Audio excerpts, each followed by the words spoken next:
It's 9 years that I'm living here. Small problem, but that is normal.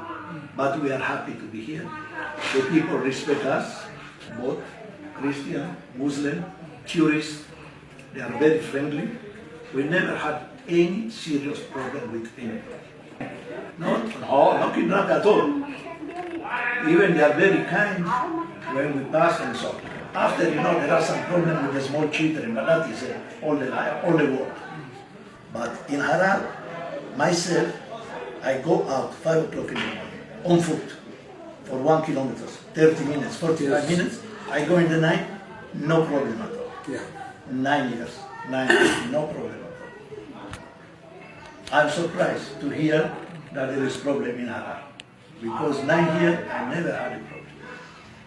ስሜ አባ አብርሃም ይባላል። የምንኖረው እዚህ በሐረር ከተማ ውስጥ በካቶሊክ ቤተክርስቲያን የማርያም ቅዱስ ስም ነው። እንግዲህ ቅድም ብፁዕ አባታችን አቡነ አንጀሎ እንደገለጹት ሐረር ላይ ምንም አይነት ኪድናፕ አልተፈጸመም።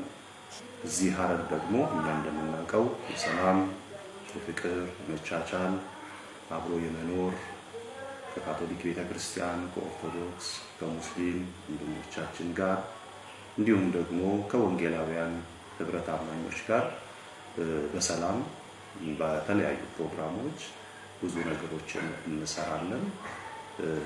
በዚህ በሐረር ውስጥ እንደምናውቀው ማታም ቀንም በሰላም ወጥተን የምንፈልገው ነገር እያደረግን የምንኖርባት ከተማ ስለሆነች እቺ ከተማ ደግሞ በዩኔስኮ ተመዝግባ ያለች ናት። ብዙ ቱሪስቶች የሚመጡባት ናት። ስለዚህ ይህ ሰላሟ እንዲቀጥል ሁላችንም የተቻለንን ትብብር ማድረግ አስፈላጊ ነው። ስለሰጣችሁ እድል አመሰግናለሁ።